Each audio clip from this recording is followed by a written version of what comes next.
Welcome to Marriott MBA Today. I'm Elizabeth Hilton, and today Kade Scoresby and I are going to talk about a trip we made to the Consumer Electronics Show, also known as CES. Every year, several MBA students make that trip.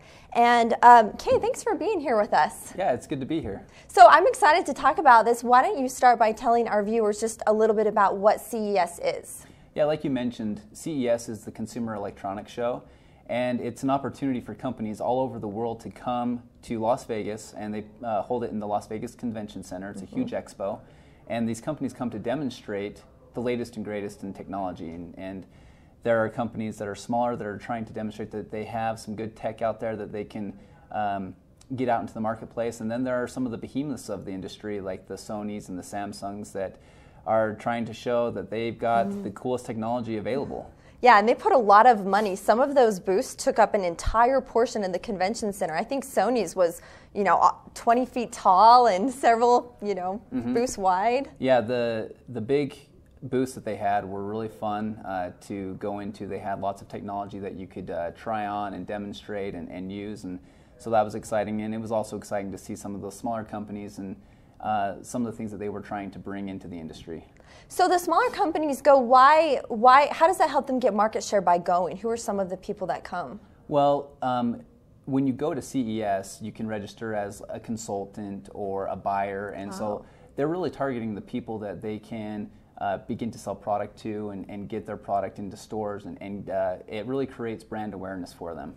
I saw they had these scanners where if you went to their booth to talk to them, they would scan your badge and it would give them a digital upload of all of your contact information so they could reach out to you after the show and kind of follow up and try and sell. Oh yeah, absolutely. And I've actually had a number of the companies reach out to me after the show, and unfortunately, being an MBA student, I don't have a lot of money that I can provide. Disposable income. Yeah, not a lot of disposable income, but it was still a really fun experience. Yeah, there were a lot of products there I saw, and I thought, if I had lots of money, I would buy some of those curved TVs or the 3D TVs. Yeah, very exciting, and I even saw a TV there that was a 3D TV that you did not have to wear glasses for. Wow. So the technology is becoming extremely advanced, and I was really amazed at how far technology has come just in the last 5 or 6 years.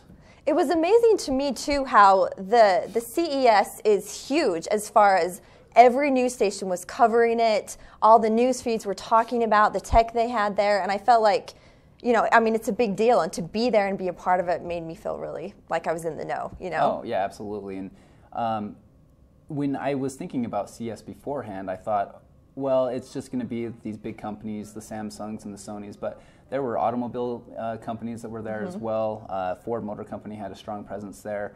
And so they're demonstrating that technology is all around us. It's not just in your living room, in your TV, or on your computer, but there are so many different things in our lives that involve the latest and greatest in the technology world.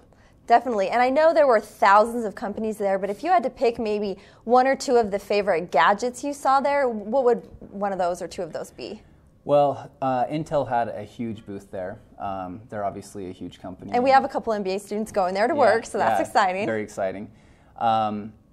They had a product there that demonstrated really the power of their chips. So it was a video game that you could actually play for like 3 minutes.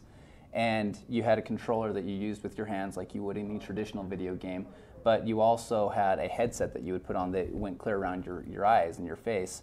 And so as you moved your head around, it would move as well. So you would be looking wherever, the video would look wherever you were looking, and it also tracked your eyes. So if I moved my eyes, it had a target that would track different things within the game. Wow. So it was a lot of fun to play, and really humorous to watch other people play. I saw people doing that. I wondered what it was like. So was it comfortable wearing those, or did it kind of give you a headache seeing it move? No, it was really comfortable. I actually didn't get a headache at all. In fact, when you look down, you could see your legs. Wow. Like they were obviously digital legs, right. They make it feel very comfortable.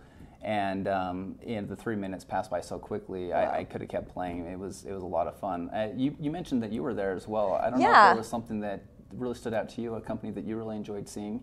So I used to own a running magazine, and I was really interested in kind of the health tech. So they had all of these heart rate monitors, and they would sync with watches or with iPads. And I spent a lot of time into kind of the digital health center, and I think people are really a lot more aware of kind of health and how much we exercise or walk, or if, we're burning the calories we want. And I like all the trackers. Yeah. That was interesting. Yeah, I saw a lot of the health companies that were there. The Fitbit, for example. Yeah. Yep. Fitband. Yeah. So it's exciting to see how we can use technology in so many different ways in our lives. Yep. Are there any other companies that you wanted to mention or cool tech you saw? Yeah, so I'm a big sports fan. Right. And so there was a company there, I believe they were called 9450. Okay. And they have technology that uses a basketball to help you create the perfect shot.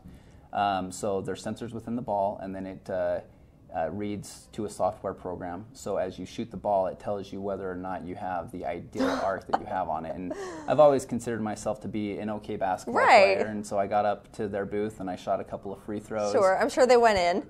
The first one didn't, but after I got warmed up a little bit, I made a few shots, Sure. and I felt like they were great shots, but the software program told me that I wasn't using the ideal level of energy for my legs and my arms, and so I think it would be great for high school students that are looking to advance their careers to get a collegiate scholarship to play basketball, to use something like this so that they can make sure that their skill set is as perfected as possible, or even college students if they're hoping to advance their careers beyond the college level. So there's all kinds of things and application that people can use. But it looks like a normal ball. I mean, it just looks like a normal ball when you shoot it. Yeah, it's Amazing. regulation, size, and weight, and I couldn't have. I was not able to tell the difference with the ball versus using any other ball that I would shoot with. So that's incredible. Yeah. Wow, that's neat. So I guess a lot of MBA students might be thinking, why should I go? I mean, it's cool to see all this, but how does it even help me? Yeah, well, for me, there were a number of reasons that I wanted to go. For one, it was part of the MBA Tech Society, and I joined the MBA Tech Society because I want to be involved with tech, and I hope to be able to work in the tech industry. And it was a great way to network with my fellow MBAs and create some relationships with them that I feel like will probably last well beyond the MBA experience here at BYU.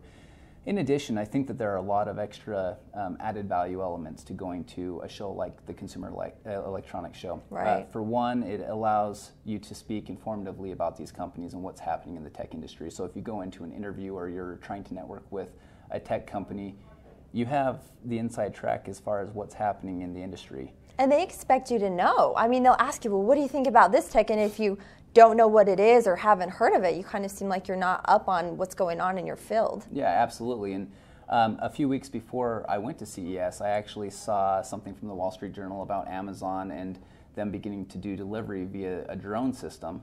And I thought, well, that's so far into the future. But then when I went to CES, I actually saw a number of companies that were demonstrating the use of drones. I mean, they're there. We're on the cusp of this technology actually taking a foothold in the industry. So being able to have that insight, I think, is so valuable for MBA students looking for jobs or going into their career in the tech industry. And it really is so cool to be on that front end and be aware when someone mentions something, you know about it, you can add to the conversation, and it makes you so excited, I think, to work in these fields because you understand what's really happening and how far we can really go with this technology. Yeah, absolutely. Well, Kate, thanks for coming and talking about this, and I definitely enjoyed the trip and was glad I went and I saw you there, and it was great experience. Yeah. Okay, well, thanks so much, and thanks for watching Marriott MBA Today.